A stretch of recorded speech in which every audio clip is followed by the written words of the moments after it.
Fala, gente, tudo bem com vocês? Poxa, olha eu de volta aqui, né? Espero que esteja tudo bem com você aí, porque agora a gente precisa estar bem, estar calmo, estar zen para ver código. Meu amigo, você é claro que você está acompanhando aí o canal. Se você não é inscrito no canal aí, já aproveita e se inscreva no canal, curte esse vídeo aí, ajuda o canal Bad Draw a crescer. Esse canal tão piquititinho, ajuda ele a ficar tão grandão, né? Para o nosso conteúdo ficar cada dia mais bacana. Então, e onde a gente parou, você viu aqui que a gente está desenvolvendo aqui ao longo de alguns vídeos um sistema que acaba por simular a administração de uma escola. E a princípio a gente aqui entrou numa de ver turmas, né? Olhando assim, você vê que a gente tem três turmas aqui, ó, a turma 900, a 200A e a 100X. E nesse vídeo o que a gente vai estar vendo em relação a turmas ainda é como que a gente vai fazer para estar adicionando uma nova turma aqui, certo? Dentre essas turmas que existem. Então o processo basicamente é esse: clicar nesse botão de adicionar turma, abre-se esse nova turma. Se eu clico vazio, ele me informa, né, que há um erro, informe um nome para a nova turma. Se eu informo um nome para a nova turma, tipo 500J, isso é uma nomenclatura que eu inventei, poderia ser turma 5, por exemplo. Basta que não tivesse vazio, ele já ia aceitar. Mas tem que ter no máximo 8 caracteres, isso a gente também já viu no vídeo passado, como fazer esse contador de caracteres aqui, né? Então informa ali a 500J, eu dou um feito, ele gira esse preload, ele já mostra ali a 500J, 500J já está cadastrada aqui, ó, e dá a mensagem: a turma 500J foi cadastrada com sucesso. A gente vai ver como é que esse processo aí está ocorrendo aí dentro do nosso código. É claro, já se inscreveu aí? Já curtiu o vídeo aí? Então bora começar, meu amigão. É o que a gente está esperando. Vamos lá, vamos seguir. Vamos rastrear aqui o nosso código e vamos nos ater somente a essa operação aqui do nosso sistema. Deixa eu estar fechando aqui esse miniforme. Vamos voltar aqui ao editor. Então tudo acontece quando eu clico aqui, ó, no btn adicionar nova turma. Primeiro, e esse form aqui é aberto, conforme a gente já viu em um outro vídeo. Vamos rastrear aqui a função que faz aquele form abrir, só para a gente estar relembrando, ó.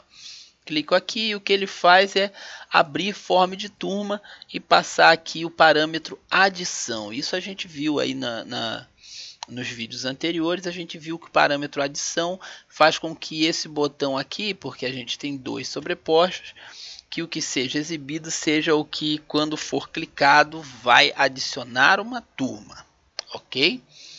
Então vamos lá. Então, partindo disso, a gente abre isso e o que a gente tem que pegar então é o botão que está aqui. Deixa eu pegar aqui, item sobreposto, botão.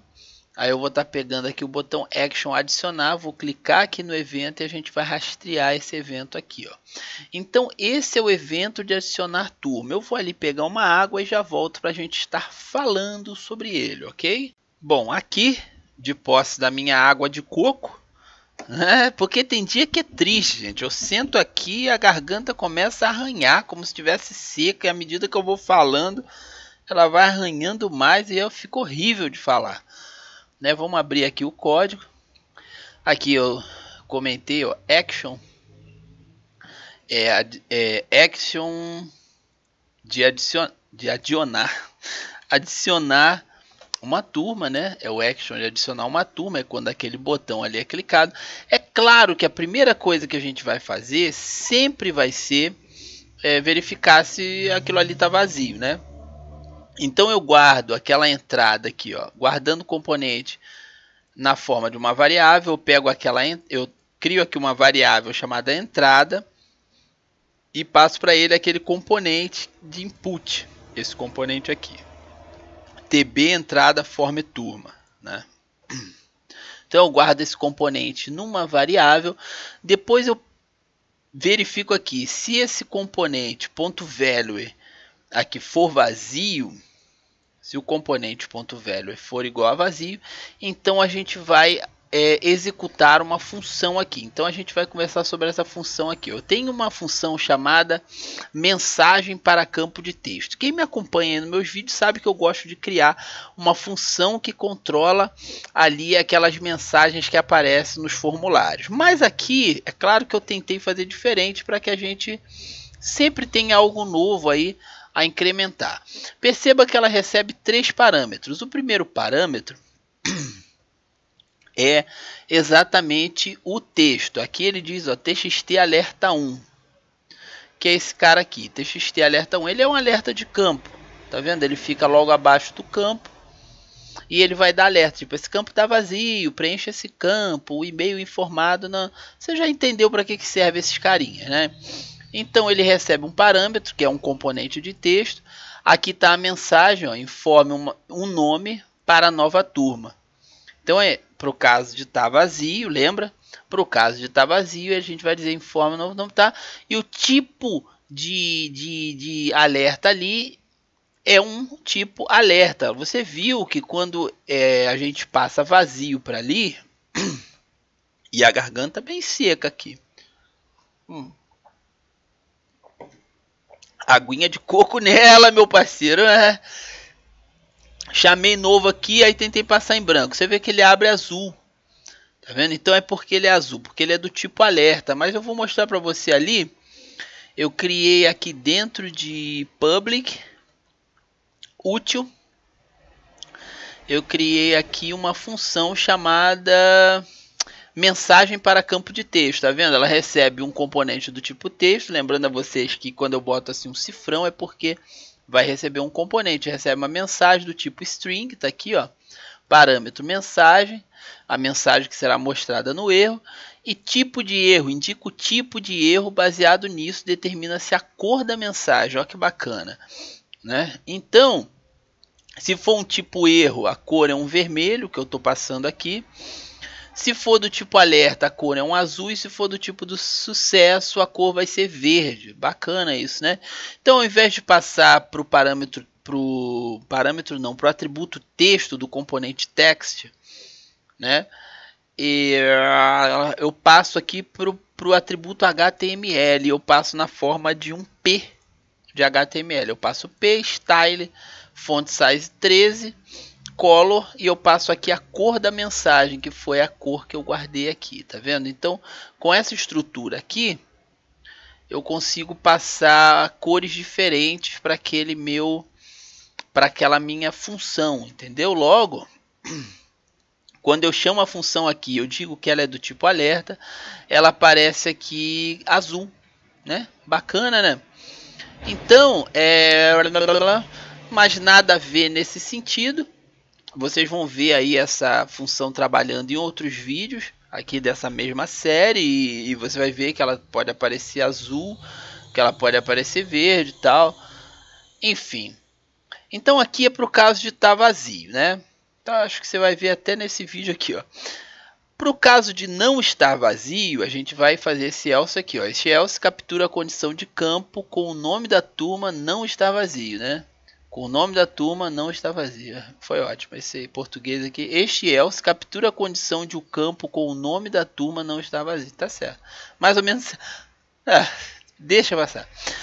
Escondendo. A primeira coisa que eu faço, eu escondo todas as mensagens de alertas de erro, tá? Eu tenho também outra função que chama esconder alertas de erro. Então, por conveniência, nesse sistema, todos os meus alertas de erro vão se chamar txt alerta. Aí vai ser txt alerta 1, txt alerta 2, né? E a gente vai ver aqui em útil, ó, esconder alertas de erro. Está escrito aqui, esta função atende duas necessidades do sistema. Dar um colapso em todas as mensagens de erro, para que não ocupem espaço no layout quando estiverem ocultas, e apaga uma mensagem de erro específica, neste caso recebendo como parâmetro um componente de texto. Certo? Observação: esta função, quando receber como parâmetro a palavra todas, ocultará até 15 mensagens. Então ela funciona assim, ó. Se eu passar por parâmetro a palavra todas, tá vendo? Ó, seleção aqui é o parâmetro, eu vou apagar 15 mensagens. Então eu vou apagar o TXT alerta 1, TXT alerta 2 até o 15. Eu normalmente não vou ter 15, não vou ter nem de repente 3 numa página. Mas assim eu já me coloquei bem à frente. Se não, eu vou pegar como exemplo daqui, ó, que eu estou passando um componente de texto e vou apagar só aquele componente de texto. Então, nesse caso aqui, por caso do componente já ter aparecido antes, né? Então, como não está vazio, não tem por que deixar erro nenhum ali, a gente apaga, mantém aquilo ali em colapse.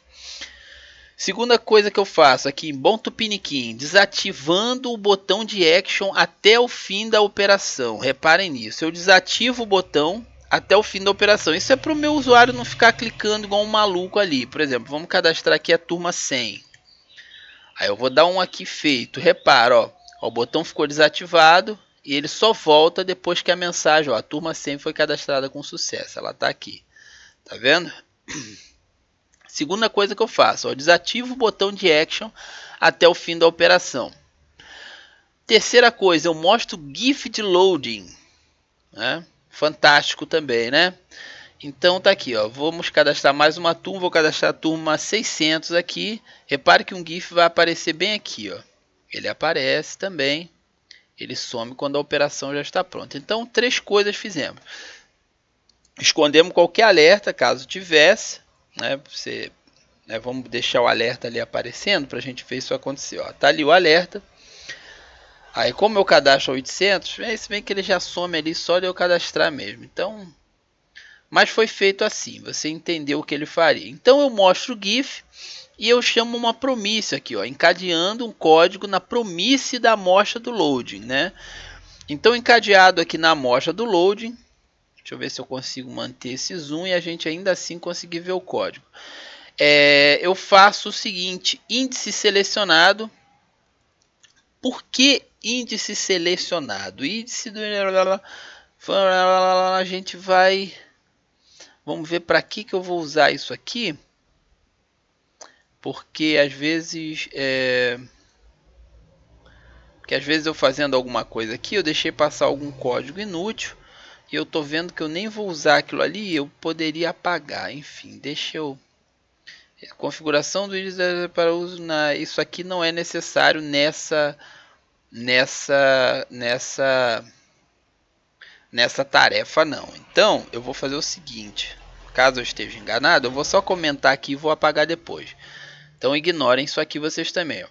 Aí o que eu faço em seguida é a chamada à função adicionar via dataset. Eu criei funções dentro da minha pasta public para poder usar essas funções para fazer operações que são comuns ali no sistema. A primeira operação que vocês vão ver aqui, ela chama adicionar via dataset, para que o registro da turma seja adicionado ao collection turmas.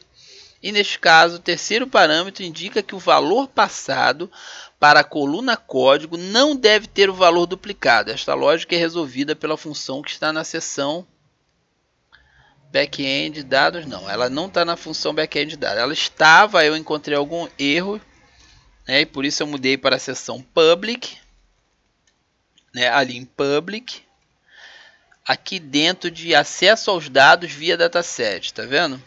Acesso aos dados via dataset. Então esse aqui é um documento que eu criei, .js, e aqui dentro a gente tem uma função que chama adicionar via dataset. Ó, editar via dataset, que já está criado, vocês vão ver em outro vídeo. Remover via dataset. Convocação da seleção, legal. E adicionar via dataset. É esse aqui que a gente vai usar. Ó, é a inserção de um objeto com chaves equivalentes às colunas do banco de dados com os valores relativos para serem inseridos no banco de dados. Certo? Ele recebe aqui 1, 2, 3, 4 parâmetros. Certo? O primeiro parâmetro é o dataset, ao qual a gente vai fazer a inserção de um... Você está entendendo até aí?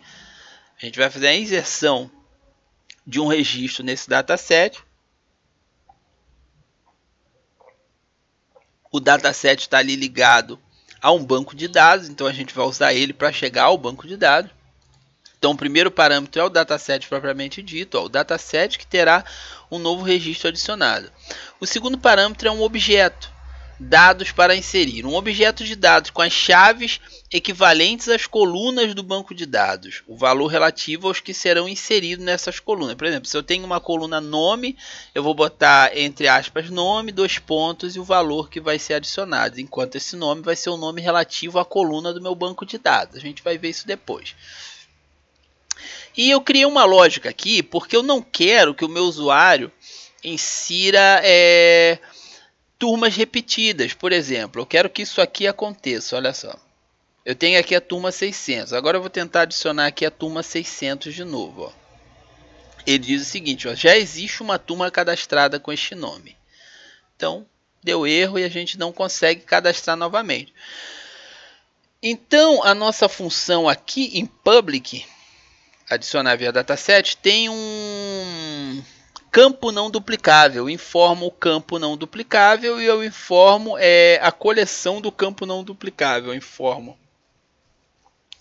o banco de dados desse campo não duplicável e o campo não duplicável do banco de dados, ok? E o return, aqui faltou um arroba, que é o que é retornado por essa função, é um objeto. Né? Caso obtenha sucesso ao registrar, será retornado um objeto refletindo o registro inserido. Show de bola até aí, né?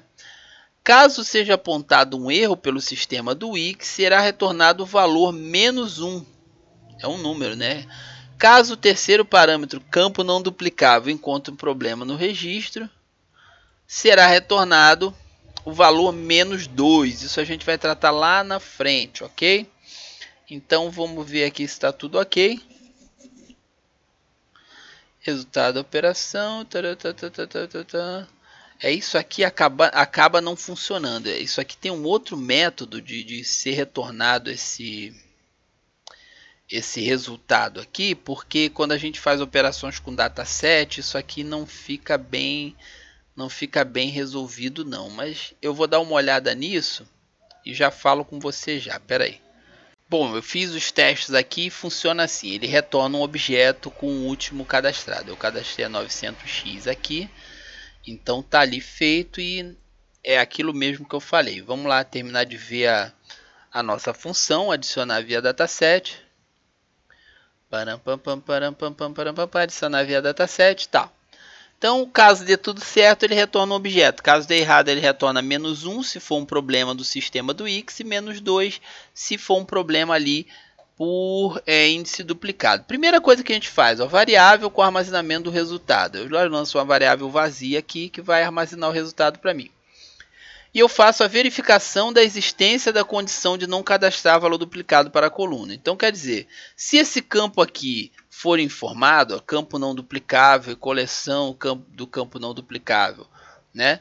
Então, se o tipo do campo não duplicável for diferente de undefined, significando ali que ele foi declarado, a gente vai fazer uma consulta ao banco de dados do valor passado atualmente para o cadastro. Caso, né, para o caso dele já existir na coluna. Né? Então a gente pesquisa no banco de dados aquele valor que o usuário está querendo inserir. Se esse resultado voltar positivo, quer dizer, se ele existir, a gente não vai cadastrar, né? Então eu faço o seguinte, ó, let verificação de duplicidade, lanço um await aqui para lançar uma assíncrona e eu faço um Wix data.carry, certo? Coleção do campo não duplicável que eu passei aqui, né? A tabela igual aqui o campo não duplicável, certo? E eu pego aqui dados para inserir e eu passo aqui novamente entre colchetes aqui o campo não duplicável, que é para pegar aqui o valor disso e eu passo find, ok? Deu para entender aí? Tudo certinho? Se não dê um stop no vídeo, dá uma olhada aí na estrutura do código. Se tiver pegando, chama no comentário aí que a gente resolve, certo? Então, eu faço uma pesquisa no banco de dados aqui, passando isso aqui, ok? Aí depois eu verifico, ó, se verificação de duplicidade, ponto itens, ponto lente for maior do que zero, isso é, se ele achar um resultado, então o resultado da operação recebe menos 2. Né? Então a gente cai nesse if aqui e não entra nesse else. Esse else é setando o índice do dataset. Né? A gente faz o seguinte, para a gente cadastrar algo novo no dataset, a gente vai usar esse método new. Eu pego o dataset que eu passei aqui no meu parâmetro, no meu caso ali é o dataset de turmas, que está guardando as minhas turmas. Então eu pego uma promise aqui, depois de ter lançado um new. O new ele cria um índice novo e joga a gente nesse índice novo. Esse índice novo ainda não foi salvo, então a gente pode setar os campos dele através da setFieldValues, certo?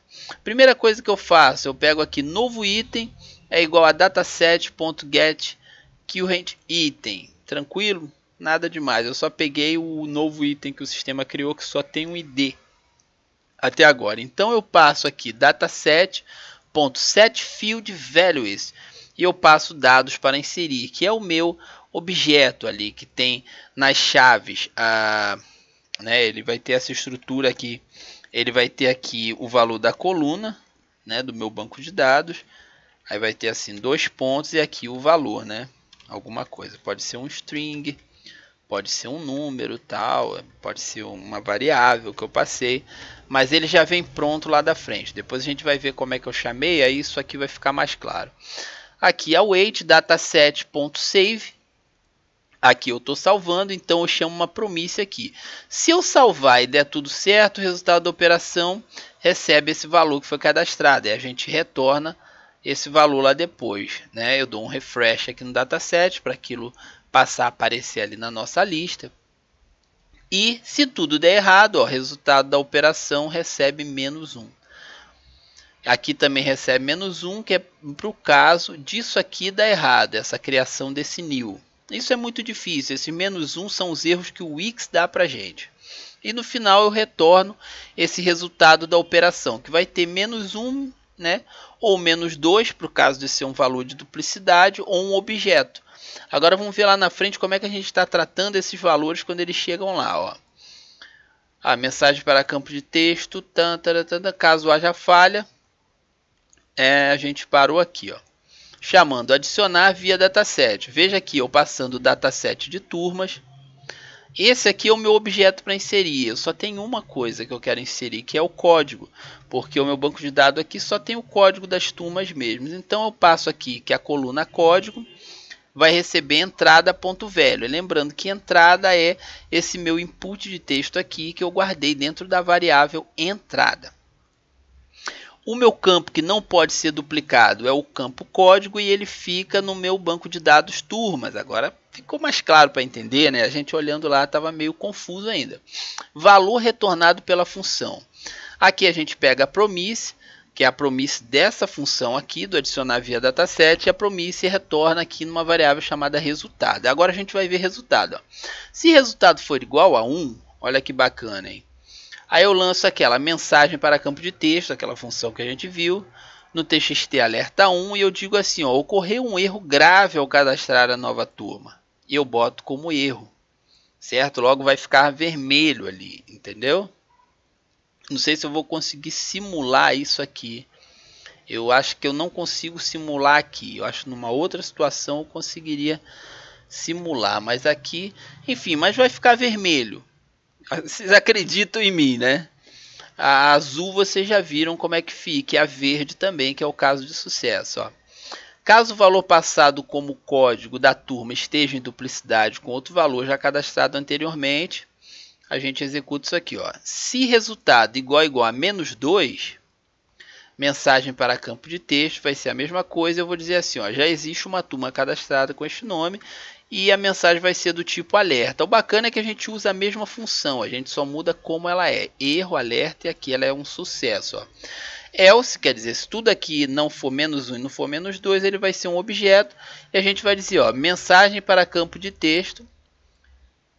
E eu vou usar até aqui o objeto que eu recebi, ó, porque entrada... Não uso nenhum objeto, não. Eu pego entrada.value mesmo, que foi o que eu passei lá em cima, que se cadastrou, eu posso usar.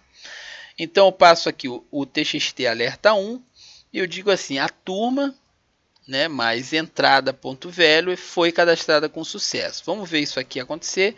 Eu esvazio ali o meu campo de texto e eu dou um console.log aqui no resultado, mas isso aqui não está valendo de nada, eu vou tirar.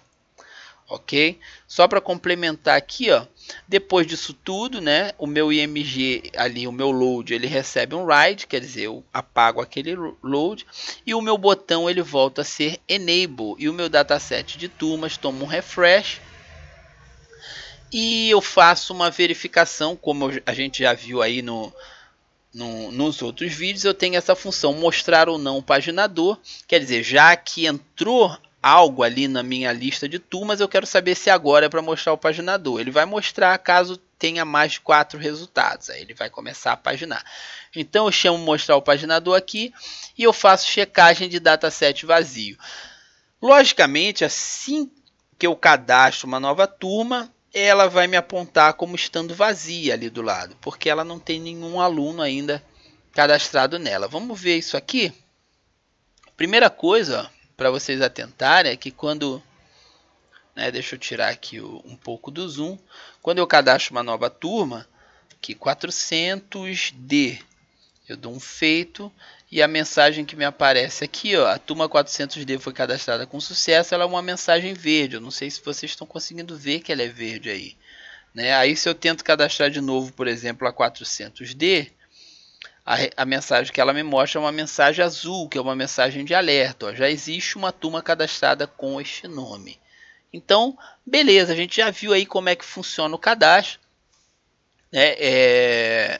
Então, assim que a turma é cadastrada, você vê que ela aparece aqui, e aquela checagem de dataset vazio faz essa tarefa de mostrar a mensagem de que está vazio. Vocês já viram isso aí no outro vídeo, que como é que eu elaborei isso aqui, e agora já ficou claro para a gente aqui que através da nossa função de adicionar via dataset, a gente consegue aqui inserir uma nova turma. Então a gente já andou mais um passinho aqui no nosso sistema e a gente está indo em direção aí à felicidade, certo? Como sempre, de fazer códigos e ver os nossos códigos funcionar e compartilhar aí nas redes com os nossos amigos e dizer que tudo vai bem com a nossa inteligência, porque nós somos pessoas extremamente capazes de fazer tudo aí que a gente quer aí com o nosso computador. Amigão, eu tô aqui, qualquer coisa é só gritar, certo? Espero que você esteja gostando. O nosso sistema tá ficando bacana, diz aí, tá ficando bacana ou não tá? Eu vou ficando por aqui porque o nosso vídeo já tá aí com 27 minutos. Eu espero que você aproveite bastante esse aprendizado e que você tire muito proveito para a tua vida, ok? Eu vou ficando por aqui, vou dar o meu pausa aqui e eu volto para a gente falar aí da edição dessas turmas, porque a gente criou, certo? Mas vamos lá, cria 400D, mas eu quero que a 400D se chame 400X, e agora como é que eu faço? Então a gente vai ver como é que a gente edita os valores dessas turmas aí no nosso próximo vídeo, ok? Eu tô te aguardando aqui, até a próxima!